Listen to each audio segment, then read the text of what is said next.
ओम गणेशाय नमः। ओम नमः शिवाय। मैं निखिल ज्योतिष आचार्य आप सभी का मेरे चैनल पर पुनः स्वागत करता हूं। आशा करता हूं कि आप सभी स्वस्थ होंगे। महादेव की कृपा आप सभी पर सदैव बनी रहे। ये वीडियो कुंभ यानी कि एक्वेरियस के लिए बहुत विशेष है, क्योंकि वीडियो है सितंबर 2025 के मासिक राशिफल के बारे में। कैसा रहेगा सितंबर का महीना कुंभ के लिए। जो मेरा मासिक राशिफल होता है वो प्रमुखतः जीवन की मुख्य चीज़ों पर आधारित होता है, जैसे कि सामान्य विश्लेषण, career, business, income, investment, love life, married life, students और सेहत। और इसके साथ ही वीडियो के अंत में कुछ विशेष उपाय भी मैं बताता हूँ, जिसके करने से महीने की सकारात्मकता में वृद्धि होती है। यदि आपकी लग्न राशि या चंद्र राशि कुंभ है, दोनों ही गाइडेंस के लिए इस राशिफल को देख सकते हैं। जहाँ से आपको ज़्यादा सूट और रिलेट करता है वहाँ से इसको ऑब्जर्व कीजिए। व्यक्तिगत तौर पे मेरा मानना है कि लग्न से देखेंगे तो अच्छा। इनकेस नहीं पता है आपको अपनी लग्न राशि, तो आप अपनी चंद्र राशि से भी इसको देख सकते हैं। शुरू करते हैं इस अत्यंत महत्वपूर्ण राशिफल का सामान्य विश्लेषण के साथ। शुरू करते हैं सामान्य विश्लेषण के साथ। सर्वप्रथम लग्न भाव को देखेंगे। लग्न पर राहु का प्रभाव तो बहुत टाइम तक रहेगा। इस महीने गुरु का प्रभाव भी है। गुरु का प्रभाव तो पहले भी था, लेकिन अगले महीने गुरु राशि बदल लेंगे। यही समझने की आवश्यकता है कि गुरु अभी अतिचारी है, तो अतिचारी ग्रह तेज रिजल्ट देता है। तो एक तो लग्न में राहु, ऊपर से गुरु का प्रभाव, यानी कि ये एक्सपेंशन का महीना है। ये महीना है कुछ बड़ा करने का, क्योंकि राहु भी लग्न में है और गुरु का प्रभाव भी है। गुरु अपने आप में भाग्य के कारक भी हैं। अतिचारी अवस्था होने के कारण उनका जो तत्व है, कारकत्व है, वो बहुत ज़्यादा स्ट्रांगली दिखेगा। और वो आपके लाभेश और धनेश भी है, यानी कि धन की प्राप्ति की जो गति है वो भी बहुत तेज़ रहेगी। तो ये बृहस्पति और राहु का प्रभाव जीवन को आगे ही बढ़ाएगा। पर एक चीज़ से बचना है कि जहाँ आपके लग्न पर एक अतिचारी ग्रह का प्रभाव है, वहीं पर आपके लग्नेश जो है शनि, वो इस महीने अति वक्र अवस्था में हो जाएंगे। इसीलिए जहाँ तक पैसे कमाने की बात है ठीक है, लेकिन क्योंकि वाणी के स्थान धन के स्थान में बैठे हैं, तो जब धन लगाने की बात कहीं पे आती है और जब वाणी की कहीं पे बात आती है, दोनों में ही आपको अटमोस्ट केयर बरतनी है। पहला जो प्रभाव इस महीने का होगा वो होगा ग्रहण।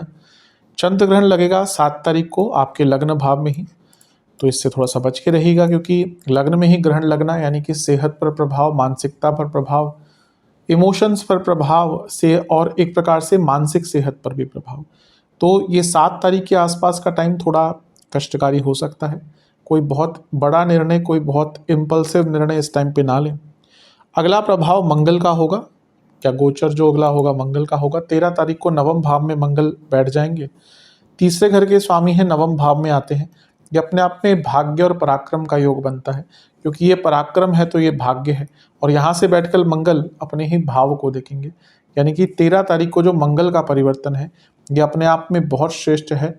भाग्य भी साथ देगा, पराक्रम भी साथ देगा, हिम्मत भी रहेगी, जज्बा भी रहेगा, एनर्जी भी रहेगी, उत्साह भी रहेगा। मंगल 10वें घर के स्वामी जब नवम भाव में आते हैं तो कर्म धर्माधिपति योग बनाते हैं। कार्य क्षेत्र में थोड़ा धर्म का साथ मिलेगा, थोड़ा भाग्य का साथ मिलेगा। ट्रांसफर के भी अच्छे योग हैं, ट्रांसफर्स भी हो सकती है, लेकिन जब भी मंगल नवम में आते हैं तो बॉसेस से लड़ाई झगड़े होते हैं, तो अपने बॉसेस से थोड़ा बच के रहेंगे तो अच्छा है। मंगल को गुरु और राहु दोनों देख रहे हैं, और दोनों जैसे मैंने कहा एक्सपैंड करते हैं, और गुरु अतिचारी हैं, और मंगल दशमेश है, तीसरे घर के स्वामी है। तो करियर में वृद्धि का टाइम है, और तीसरे घर के स्वामी पर गुरु राहु की दृष्टि, यानी कि आपके अंदर पराक्रम, आपके अंदर कॉन्फिडेंस और आपके अंदर अपनी प्रॉब्लम्स को सॉल्व करने की क्षमता सारी ही बहुत ज़्यादा रहेंगी। इसके बाद होगा बुध और शुक्र का गोचर। बुध आ जाएंगे आपके 8वें घर में, शुक्र आ जाएंगे 7वें घर में। ये दोनों ही 15 तारीख को होगा। 8वें घर के जो बुध हैं वो कोई बहुत ज़्यादा बुरा प्रभाव नहीं देते, बल्कि धन के स्वरूप में 8वें घर की जो स्थिति है वो बहुत अच्छी होती है। अचानक से बड़ा धन और गुप्त धन के जो सोर्सेज हैं उनके लिए अच्छा है। स्टूडेंट्स जो रिसर्च बेस कुछ करते हैं उनके लिए अच्छा, लेकिन जो नॉर्मल स्टूडेंट्स हैं अदर देन रिसर्च, उनके लिए ध्यान थोड़ा सा भटक सकता है। क्योंकि लक्ष्मी स्थान के स्वामी है, तो अचानक से धन की प्राप्ति यहाँ से और कुछ नए रास्ते, इवन स्पेकुलेटिव मार्केट से लाभ हो सकता है। सप्तम में शुक्र का आना वैसे तो बुरा नहीं होता, लेकिन शुक्र केतु के साथ हैं, तो ये शुक्र केतु की जोड़ी बहुत अच्छी नहीं होती। और मैरिज के भाव में इसका होना, यानी कि विवाह में प्रॉब्लम्स और क्योंकि योग कारक है शुक्र। शुक्र का केतु के साथ बैठना, बीइंग योर योग कारक ग्रह, 15 तारीख से ना काम अटकने शुरू होंगे। थोड़ा सा ये शुक्र की जो युति है ये बहुत अच्छा प्रभाव नहीं देगी, यहाँ से थोड़ी प्रॉब्लम्स बढ़ सकती हैं। इसके बाद सूर्य का गोचर हो जाएगा। सूर्य 17 तारीख को अष्टम भाव में आ जाएंगे। सेहत के लिए अच्छा नहीं होता सूर्य का अष्टम में आना, लेकिन जो लोग बिजनेस करते हैं, क्योंकि सप्तमेश अपने से धन और अपने से लाभ स्थान के स्वामी, वो भी उच्च के बुध के साथ बैठ गए, यानी कि बिजनेस में बहुत तेज गति से लाभ हो सकता है, लेकिन सरकारी बाधाएं और सेहत की प्रॉब्लम्स तंग कर सकती हैं।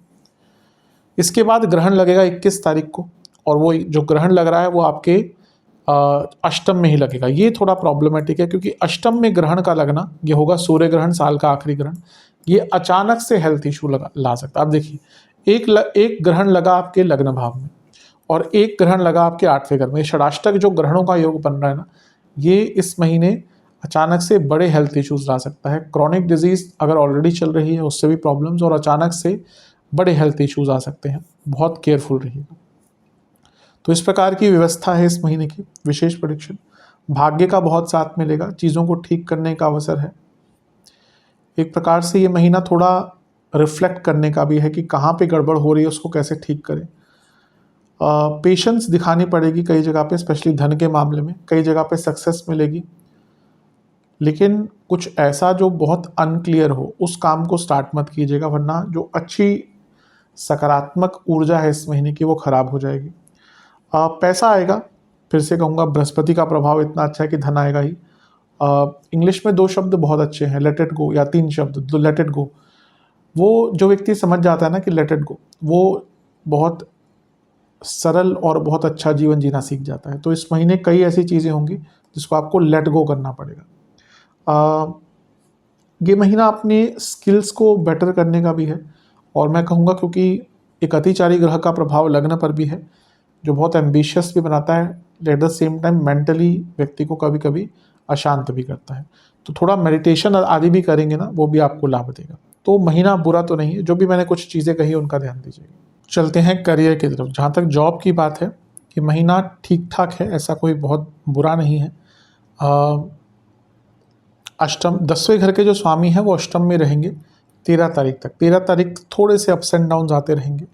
एक चीज़ का ध्यान दीजिएगा, सप्तम भाव में आपके सूर्य बुध केतु रहेंगे। बुध 15 तक, सूर्य 17 तक। तो यहाँ पे सूर्य भी केतु के साथ ग्रहण दोष युक्त हैं, बुध भी केतु के साथ बहुत अच्छा प्रभाव नहीं देते। तो ना इस महीने, स्पेशली महीने के मध्य भाग तक, आपको अपनी इमेज को लेकर बहुत कॉन्शियस रहना है। जो पहला बदलाव होगा वो साल का ग्रहण ही होगा। तीसरा ग्रहण जो लग रहा है साल का, खगोलीय घटना, जब चंद्र ग्रहण आपके लग्न भाव में लगेगा 7 तारीख को। तो चंद्र ग्रहण लग रहा है तो क्या हो सकता है कि आपसे गलत निर्णय लिए जा सकते हैं, फोकस की कमी, कुछ मिस्टेक्स करना। 7 तारीख के आसपास थोड़ा केयरफुल रहेगा। 13 तारीख को दशमेश मंगल नवम में आ जाएंगे। कर्म धर्माधिपति योग बनाते हैं, कार्य क्षेत्र में चीज़ें सुधरेंगी, ट्रांसफर्स के भी योग बनते हैं। लेकिन मंगल नवम में आते हैं तो बॉसेस से झगड़े होने शुरू हो जाते हैं, तो अपने बॉसेस से थोड़ा बनाकर रखिएगा। मंगल क्योंकि दशमेश है, गुरु राहु का प्रभाव है, तो कार्य क्षेत्र में वृद्धि हो सकती है, कार्य क्षेत्र में नए मौके मिल सकते हैं। 15 तारीख को बुध शुक्र का गोचर, बुध आ जाएंगे आपके अष्टम में, शुक्र आ जाएंगे आपके सप्तम में। बुध का अष्टम में आना, 10वें से 11वें में होना, यानी कि कार्य क्षेत्र में अचानक से पैसा बढ़ सकता है। शुक्र केतु की युति सप्तम में प्रमोशन रोकने वाली होती है। अगर कुछ लोगों की अगर यहाँ पे प्रमोशन की बात चलती है ना, हो सकता है 15 तारीख के बाद वो बात अटक जाए, पोस्टपोन हो जाए। तो अच्छा है अगर 15 तारीख से पहले ये सारी चीज़ें हो जाए, लेकिन अगर उसके बाद सब प्रोसेस स्टार्ट होता है ना, तो फिर पोस्टपोन हो सकती है, फिर हाथ आई प्रमोशन किसी और को दी जा सकती है। सूर्य का गोचर होगा 17 तारीख को। यहाँ से थोड़ा बॉसेस से प्रॉब्लम बढ़ेंगी। नवम में ऑलरेडी मंगल थे जो कहा सुनी, झगड़े, आर्गुमेंट्स करवाते, लेकिन सूर्य जो कारक हैं बॉसेस के, वो भी अष्टम में आ गए और नवम से 12वें में आ गए, यानी कि 17 तारीख से प्रॉब्लम्स बहुत बढ़ेंगी। और सूर्य ग्रहण जब लगेगा 21 तारीख को, यहाँ से तो बॉसेस तो पीछे पड़ेंगे ही आपसे भी बहुत गलतियाँ होंगी। तो 7 तारीख के बाद, फिर 21 तारीख के बाद से कुछ जो दिन है यहाँ पे केयरफुल रहेगा, क्योंकि मंगल के गोचर 13 तारीख के साथ बॉसेस से प्रॉब्लम बढ़ना शुरू होगी। लेकिन जो ये अंतिम ग्रहण है सूर्य ग्रहण, यहाँ से तो देखिए बॉसेस से प्रॉब्लम है तो ठीक है, व्यक्ति संभाल सकता है, लेकिन अगर एट द सेम टाइम आपकी परफॉर्मेंस भी अच्छी नहीं है, फिर कहाँ जाएंगे आप? तो इसलिए थोड़ा सा केयरफुल यहाँ पर रहिएगा। विशेष प्रेडिक्शन, फ्लो रखिएगा, कार्य को अटकाइएगा मत। एक अच्छा माहौल बना के रखिए, आसपास लोग ऐसे रखिए जो आपको हेल्प करें। अपने आप को एक्सप्रेस कीजिएगा, जहाँ लगता है कि आप कुछ ऐड ऑन कर सकते हैं अपने कार्य क्षेत्र में करिएगा। पैसा बढ़ता हुआ दिख रहा है, कुछ एक्स्ट्रा पैसा मिल सकता है। अगर कुछ कार्य नहीं कर पा रहे इस महीने तो ना उसके लिए किसी से हेल्प मांग लीजिएगा। कभी कभी होता है हम अपने आप को साबित करने के चक्कर में कार्य को और बिगाड़ देते हैं, वैसा ही इस महीने दिख रहा है। और थोड़ा ना ग्रेस, थोड़ा ग्रेटिट्यूड की भावना रखेगा वाणी में। कभी कभी ना बुरे टाइम में हमारी वाणी भी खराब हो जाती है, तो उसके कारण क्या होता है ना कि प्रॉब्लम वैसे ही चल रही है, समय भी अच्छा नहीं है और वाणी भी खराब है। तो एटलीस्ट वाणी अगर थोड़ी सी ठीक होती है ना तो व्यक्ति फिर भी बच जाता है। तो इस पर थोड़ा सा ध्यान दीजिएगा, थोड़ा सेंसिटिव महीना है। चलते हैं बिजनेस की तरफ। बिजनेस की जहाँ तक बात है, शुरुआती जो भाग होगा महीने का थोड़ा सा केयरफुल रहिएगा, क्योंकि सप्तम में सूर्य भी हैं जो सप्तमेश हैं और केतु भी हैं, तो ग्रहण दोष युक्त हैं। शुरू के जो भाग है महीने का उसमें खर्चे ज़्यादा होना, सरकारी बाधा आना, एडमिनिस्ट्रेटिव प्रॉब्लम्स, अथॉरिटीज से प्रॉब्लम्स, बुध के साथ हैं तो लिखा पढ़ी की प्रॉब्लम, डॉक्यूमेंटेशन की प्रॉब्लम, कुछ हिसाब में गड़बड़ी होना, ये सब हो सकता है। 7 तारीख को चंद्र ग्रहण लग रहा है पूर्णिमा पर, लग्न में ही है तो सप्तम से सप्तम में है, यानी कि कन्फ्यूजन, कुछ बहुत ब्लंडर होना। तो ये हफ्ते का शुरुआती भाग जो है ना बिजनेस के लिए थोड़ा कष्टकारी है। फिर धीरे धीरे करके चीज़ें ठीक होंगी। मंगल का गोचर 13 तारीख को, सप्तम से तीसरे में मंगल का आना, यानी कि कॉन्फिडेंस बढ़ना, अपने कार्यों की पूर्ति होना, गति प्रदान होना। बुध का निकल जाना सप्तम भाव से 15 तारीख को, बुध आ जाएंगे अष्टम में और शुक्र आ जाएंगे सप्तम में। दोनों का ही गोचर 15 तारीख को है। तो बुध का अष्टम में आना, जो सप्तम से दूसरे के स्वामी हैं, वहीं पे आके उच्च के हो गए, यानी कि बिजनेस में बड़ा लाभ, बड़ा पैसा। इसके बाद 17 को सूर्य भी निकल जाएंगे, ये भी अच्छा। सप्तम घर के जो स्वामी हैं वो केतु के प्रभाव से निकल गए और अष्टम में आगे उच्च के बुध के साथ, यानी कि नया काम मिलेगा। शुक्र की बात हमने नहीं करी, शुक्र केतु की जोड़ी सप्तम में बिजनेस के लिए ठीक है, धनादि के लिए उतनी बुरी नहीं है, लेकिन ना यहाँ पे नाम बिगड़ता है। आपके कॉम्पिटिटर्स या आपके दुश्मन आपके बिजनेस का नाम बिगाड़ने की कोशिश करेंगे, थोड़ा केयरफुल रहेगा। यहाँ पर ज़्यादा केयरफुल रहना है 21 तारीख को, जब साल का अंतिम ग्रहण लग रहा है अष्टम भाव में। यहाँ पे ना धन का नुकसान, प्रोडक्ट्स का नुकसान और कुछ बहुत बड़ा काम अटकना, ये हो सकता है। वैसे बुरा महीना नहीं है, पैसा आएगा, लेकिन उतार चढ़ाव भरा महीना काफ़ी है। सप्तम से अष्टम में भी एक वक्री ग्रह है जो बताता है कि कार्य अटकेंगे बहुत, यानी कि शनिदेव, और ये अति वक्र है इस महीने शनि अति वक्र रहेंगे। जो सबसे उनका डीप रेट्रोग्रेड पोजीशन होती है ना, वो यहाँ पे इस महीने रहेंगे। फिर धीरे धीरे करके वो आगे उनकी जो वक्रता है वो कम होगी, क्योंकि सूर्य उनके पास आना शुरू हो जाएंगे। सूर्य का गोचर होगा तो उसके बाद वो सूर्य आगे बढ़ेंगे तो थोड़ा सा पास होंगे तो उनकी वक्रता कम हो जाएगी। विशेष प्रेडिक्शन, ये महीना ऐसा है जहाँ पे थोड़ा अपने बिजनेस के ना नुआंसेस को समझने के लिए, स्किल्स को समझने के लिए टाइम दीजिएगा। डिटर्मिनेशन बढ़ानी पड़ेगी। यात्राओं के बहुत योग बन रहे हैं। नया बिजनेस अगर स्टार्ट करना है तो उसके, मैं ये नहीं कहूँगा इस महीने स्टार्ट हो जाएगा, उसके मौके मिलेंगे, उसको आगे बढ़ाने का एक अवसर प्राप्त होगा। बिजनेस के स्टेडीनेस पर काम कीजिए। एकदम पैसा कमाना अलग चीज़ है, लेकिन अगर बिजनेस स्टेडी होता है तो ज़्यादा अच्छा रहता है। महीने के मध्य भाग के बाद कुछ अच्छी न्यूज़ भी आ सकती है बिजनेस के लिए। ऐसा लग रहा है थोड़ी इमेच्योरिटी आपकी तरफ से भी रहेगी बिजनेस को लेकर, और थोड़ा इनोसेंस भी है। आप चीज़ों को और दुश्मनों को समझ नहीं पा रहे। अपने पार्टनर्स पर भी ध्यान दीजिए, अपने एम्प्लॉयज़ पर भी ध्यान दीजिए। एक लैक ऑफ कंसंट्रेशन आपकी तरफ से ओवरऑल दिख रहा है, जिसका प्रभाव धीरे धीरे कर आप पर नेगेटिव ही आएगा। थोड़ी क्यूरियोसिटी लाइए अपने बिजनेस में, किस प्रकार से उसको और अच्छा कर सकते हैं। ये अगर थोड़ा सा विचार करते हैं आप तो आपके लिए और काफ़ी अच्छा रह सकता है। ओवरऑल थोड़ा उतार चढ़ाव भरा महीना है बिजनेस के लिए।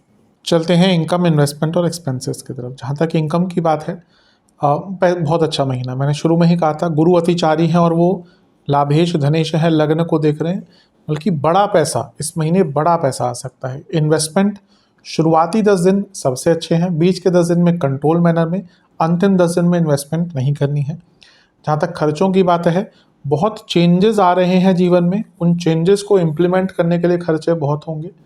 सेहत पर खर्चा होगा ही, जैसे मैंने कहा था, ग्रहण आदि का प्रभाव। इसके साथ ही आप में से कई लोग बहुत सीरियस भी हो जाएंगे सेहत को लेकर, जिम ज्वाइन करना, सप्लीमेंटेशन, अपने जीवन को और बढ़ाने पर खर्चा करेंगे। कम्युनिकेशन की चीज़ों पर, फ़ोन हो गया, बाकी चीज़ें हो गई, उस पर खर्चा बहुत होगा।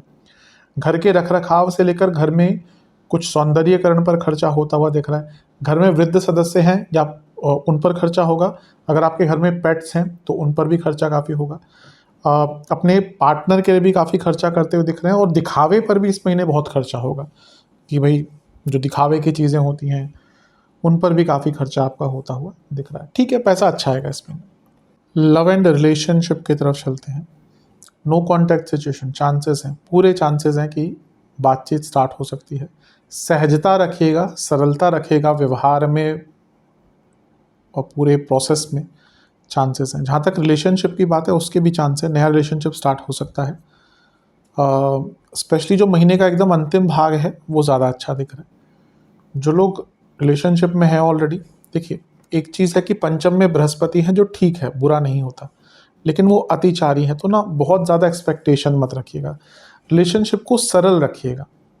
पहला ग्रहण लगेगा आपके लग्न भाव में 7 तारीख को, चंद्र ग्रहण।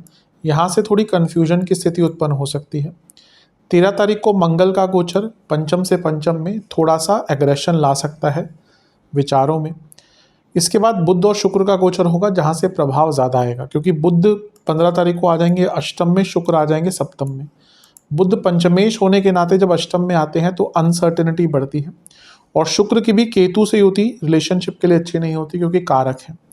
तो प्रॉब्लम्स जो ज़्यादा बढ़ना शुरू होंगी वो 15 तारीख से ही होगा। और इसके बाद सूर्य का गोचर होगा, वो भी अष्टम में सूर्य बुध के साथ आके बैठ गए, दूरियां, ईगो क्लैशेस दिखाता है। और चंद्रमा जब सूर्य के साथ होंगे अमावस्या पर 21 तारीख को, जब साल का अंतिम ग्रहण लगेगा, यहाँ पे भी बहुत बड़ी प्रॉब्लम्स दिखाता है, क्योंकि पंचम से चौथे में ग्रहण लगना, जिसमें पंचमेश भी हैं बुध, और कारक भी अभी केतु के साथ है, यानी कि ना कुछ लोगों के सडन ब्रेकअप्स हो सकते हैं 21 तारीख के आसपास या उसके बाद का जो महीना है। तो शुरुआती भाग उतना प्रॉब्लमेटिक नहीं है, 15 तारीख के बाद से प्रॉब्लम्स काफ़ी बढ़ेंगी। विशेष प्रेडिक्शन, ये महीना कुछ लोगों के लिए ब्रेकअप ला सकता है, स्पेशली मध्य भाग के बाद। एक चीज़ आपको समझनी पड़ेगी कि रिलेशनशिप 2 लोगों से चलता है, और अगर आप ही सारे एफर्ट लगा रहे हैं तो भी गलत है, अगर आपके पार्टनर सारे एफर्ट लगा रहे हैं तो भी गलत है। यानी कि दोनों को ना कहीं मिडल पॉइंट में आना पड़ेगा, जहाँ पे दोनों एक दूसरे को समझ पाएँ, और दोनों का ही कमिटमेंट और जो एक इनपुट है आपके रिलेशनशिप में वो अच्छा रहे या बराबर रहे। थोड़ा अकेले भी टाइम बिताइएगा, कोई गलत उसमें चीज़ नहीं होती। ये ऐसा महीना है जहाँ पे आपको अपने पार्टनर की ना कोई नेगेटिव साइड देखने को मिलेगी। हर व्यक्ति के अंदर होता है, हर व्यक्ति के अंदर अलग अलग प्रकार होते हैं, अलग अलग स्वरूप होते हैं उसके। वो आपको दिखा रहा है नहीं दिखा रहा, वो अलग बात है। हम असल में क्या है वो केवल ईश्वर जानते हैं, और वो हमारा स्वभाव तभी निकलता है जब हम अकेले होते हैं। इसलिए कुछ अच्छा भी होता है, कुछ बुरा भी होता है। तो एक कुछ आपको ना अपने पार्टनर का बुरा स्वरूप, कुछ ऐसी चीज़ देखने को मिलेगी जो आपको थोड़ा इस महीने आज हम अब एकदम हैरान कर सकता है कि ना ये ऐसा तो मुझे नहीं पता था कि मेरे पार्टनर का नेचर ऐसा भी होगा। थोड़ा कंफ्यूजिंग महीना है, और जैसे जैसे बढ़ता जाएगा कंफ्यूजिंग जो नेचर है रिलेशनशिप का वो बढ़ता रहेगा। बात करने से पहले ना परिस्थिति को समझ लीजिएगा। इस महीने गलत परिस्थिति पे कई बार ऐसा हो सकता है बातचीत स्टार्ट हो और उसके कारण प्रॉब्लम्स और बढ़ेंगी। थोड़ी टॉक्सिसिटी अवश्य दिख रही है। मैं यही कहूँगा कि बहुत ज़्यादा बातचीत नेगेटिव मूड में अगर अवॉइड कर सकते हैं, क्योंकि यहाँ पे यही होगा कि मूड भी ख़राब है, परिस्थिति भी अच्छी नहीं है, और वहाँ पे बातचीत कोई स्टार्ट हो गई और उसके कारण दिक्कत बढ़ गई। तो इन सारी ही चीज़ों पर जितना आप फोकस करेंगे ना उतना ही आपके लिए अच्छा है। तो महीना थोड़ा सेंसिटिव अवश्य है रिलेशनशिप के लिए। वैवाहिक जीवन की तरफ चलते हैं। बहुत अच्छा महीना नहीं है। सप्तम में ऑलरेडी केतु हैं, सप्तम से अष्टम में एक वक्री ग्रह है, सप्तम में ग्रहण दोष है, मांगलिक दोष 13 तारीख तक रहेगा। तो महीने की शुरुआत ही कोई बहुत अच्छी नहीं दिख रही। पहला ग्रहण 7 तारीख को लगेगा आपके लग्न भाव में। सप्तम से सप्तम में ग्रहण लगना साल का तीसरा ग्रहण, एक खगोलिक घटना जो होती है उसकी बात कर रहा हूँ, ग्रहण दोष की नहीं। ग्रहण दोष भी होता ही इस दिन ऑब्वियसली। तो सप्तम से सप्तम में राहु चंद्रमा यानी कि ग्रहण पूर्णिमा पर जो चंद्र ग्रहण लगता है, ये बहुत क्लैरिटी की कमी, बहुत डिससेटिस्फेक्शन ला सकता है। 13 तारीख को मंगल का गोचर हो जाएगा, जो एटलीस्ट मंगल दोष खत्म हो गया तो थोड़ा शांति मिलेगी। 15 तारीख को बुध का सप्तम से निकलकर अष्टम में आना तो कोई बहुत बुरा नहीं है, लेकिन शुक्र का सप्तम में आ जाना 15 तारीख को ही नेगेटिव है, क्योंकि शुक्र कारक है वैवाहिक जीवन के। सप्तम में आकर केतु के साथ बैठना यानी कि जो प्रॉब्लम्स चल रही थी वो और बढ़ना शुरू हो जाएगी। डिटैचमेंट, एक दूसरे को पसंद ना करना, ये सब स्टार्ट होगा। 17 तारीख को होगा सूर्य का गोचर, जो सप्तमेश है उनका केतु से निकलना, तो केतु के साथ का साथ छोड़ना तो ठीक है, लेकिन अष्टम में भी सप्तमेश का जाना कोई बहुत अच्छा नहीं होता। इनकंसिस्टेंसी, अंडरस्टैंडिंग की प्रॉब्लम बढ़ाता ही है। और फिर 21 तारीख को जब ग्रहण लगेगा तो अचानक से ना बहुत मिसकम्युनिकेशन, बहुत मिसअंडरस्टैंडिंग स्टार्ट हो जाएगी, और इवन आपके लाइफ पार्टनर की तबीयत भी यहाँ पर अचानक से बिगड़ सकती है। तो ये महीना मैरिड लाइफ के लिए अच्छा नहीं है। विशेष प्रेडिक्शन, इस महीने रिस्पेक्ट पर बहुत ध्यान दीजिएगा जब अपने पार्टनर से बात करें, और मैं यही कहूँगा कि ट्रस्ट बिल्ड कीजिए, अनकंडीशनल सपोर्ट कीजिए अपने पार्टनर का। भले ही कुछ भी चल रहा हो, एटलीस्ट एक अनकंडीशनल सपोर्ट होना चाहिए। ध्यान बहुत भटकेगा, कुछ ऐसा मत कीजिएगा जो एक मैरिड व्यक्ति को नहीं करना चाहिए। इस महीने कई बार जिनकी मैरिड लाइफ में बहुत दिक्कतें आ रही हैं ना, उनको उनके मन में सेपरेशन का भाव भी बहुत आएगा। और सबसे इम्पॉर्टेंट बात है कि धीरे धीरे करके ना एक अकेलापन आपको तंग करेगा, कि ना भले ही आपके पार्टनर साथ में है आपके, आप बहुत अकेला इस महीने महसूस करेंगे। तो महीना बहुत अच्छा तो नहीं दिख रहा मैरिड लाइफ के लिए, प्रॉब्लम्स काफ़ी रहेंगी। चलते हैं स्टूडेंट्स की तरफ। जहाँ तक स्टूडेंट्स की बात है, ठीक है, महीना बुरा नहीं है। एग्ज़ाम्स शुरुआती 10 दिन में ना मेंटली बहुत स्टेबिलिटी नहीं दिख रही, तो थोड़ा पूजा पाठ कीजिएगा, थोड़ा मेडिटेशन कीजिएगा। बीच के 10 दिन अच्छे हैं, जल्दबाजी से बचिएगा। अंतिम 10 दिन तो सबसे अच्छे हैं, अगर वहाँ पे एग्ज़ाम है आपका तो बहुत अच्छा है। स्टूडेंट्स के लिए महीना वैसे ठीक ही है। पंचम में गुरु हैं, अतिचारी हैं, कई काम बिगड़े हुए बनेंगे, बहुत अच्छा प्रभाव है इसका। पंचमेश जो है बुध, वो भी बुध आदित्य योग ऑलमोस्ट पूरे महीने बनाकर रखेंगे। पहला जो गोचर होगा वो मंगल का ही होगा। मंगल अष्टम से निकलकर पंचम नवम में आ जाएंगे, पंचम से पंचम में होंगे मंगल, अच्छा ही है, कॉन्फिडेंस बढ़ता है। बुध और शुक्र का गोचर 15 तारीख को होगा। इसमें बुध का जो गोचर है ना, ये थोड़ा सेंसिटिव होगा, क्योंकि बुध पंचमेश भी हैं, कारक भी हैं। जो रिसर्च बेस्ड स्टूडेंट्स हैं उनके लिए तो अच्छा है, उनके लिए कोई प्रॉब्लम नहीं, लेकिन अदरवाइज ना 15 तारीख के बाद थोड़ा ध्यान भटकेगा स्टूडेंट्स का। बुध आदित्य योग फिर से बन जाएगा 17 तारीख को, ठीक है, इसमें कोई बुरी बात नहीं, लेकिन फिर से साल का अंतिम जो सूर्य ग्रहण होगा या ग्रहण होगा साल का अंतिम, जो खगोलीय घटना होती है, वो 21 तारीख को लगेगा। अब इसमें पंचमेश है, ग्रहण तो सूर्य पर लग रहा है, लेकिन जब ग्रहण लग रहा है तो बुध भी साथ में है ना, तो बुध क्या है, कारक भी हैं और पंचमेश भी हैं। तो जैसे जैसे महीना आगे बढ़ेगा ना, स्पेशली 15 तारीख के बाद से स्टूडेंट्स को बस फोकस की ही कमी आएगी, अदरवाइज बहुत अच्छा महीना, फोकस पर ध्यान दीजिएगा। ध्यान भटकेगा, टाइम बहुत वेस्ट करेंगे। विशेष प्रेडिक्शन, इस महीने अपने आपको बहुत टाइम टेबल में बांध के रखना है, सेक्रीफाइस कीजिए। स्टूडेंट लाइफ सेक्रीफाइस डिमांड करती है, अपनी टेम्पटेशंस, अपनी एडिक्शंस की सेक्रीफाइस। जहाँ पे कंफ्यूज हो, बड़ों से बात करें, अपने इंडिविजुअल डिसीजन लेना शुरू करें। भाग्य का साथ मिलेगा, इसमें मैं मना नहीं करूँगा, लेकिन अपने ऊपर ट्रस्ट बिल्ड करना पड़ेगा और थोड़ा डाउन टू अर्थ रहिए। ये मत सोचिए कि मुझे सब कुछ आ गया, ये सोचना शुरू कर दिया तो फिर प्रॉब्लम्स बढ़ेंगी। तो ठीक ठाक महीना है, बहुत बुरा नहीं है, लेकिन इन सब चीज़ों पर ध्यान दीजिएगा। सेहत की तरफ चलते हैं। जहाँ तक सेहत की बात है, इस महीने मानसिक रोग, sleep disorders, hormonal issues, food infections, gall bladder, kidney और इंटेस्टाइन, इनसे जुड़ी प्रॉब्लम ज़्यादा तंग करेंगी। शुरुआती 10 दिन में कफ रोग, वाटर रिटेंशन, आँखों के रोग और लाइफस्टाइल डिसऑर्डर्स। बीच के 10 दिन में सांसों के रोग, गले के रोग, फीवर, इन्फेक्शंस, मानसिक विकार। अंतिम 10 दिन में पुनः लाइफस्टाइल डिसऑर्डर्स, हड्डियों के रोग, जोड़ों का दर्द, बीपी का बढ़ना, ज़्यादा दिख रहा है। उपाय के स्वरूप में किसी भी शनि मंदिर में शनि चालीसा की पुस्तकों का दान कीजिएगा। महादेव का पंचामृत से अभिषेक कर कर फिर जल से अभिषेक कर कर शिव चालीसा का 4 बार पाठ कीजिएगा। किसी भी मंदिर में जो पुरोहित जी होते हैं उनको दक्षिणा देकर उनका आशीर्वाद दीजिएगा और किसी भी गौशाला में फलों का दान कीजिएगा। ये उपाय कर लेंगे तो अवश्य बहुत लाभ मिलेगा। आशा करता हूँ कि वीडियो काम आएगी। चैनल पे नए हैं सब्सक्राइब कीजिए, वीडियो को लाइक कीजिए। मिलता हूँ अगली वीडियो में, तब तक के लिए ओम नमः शिवाय।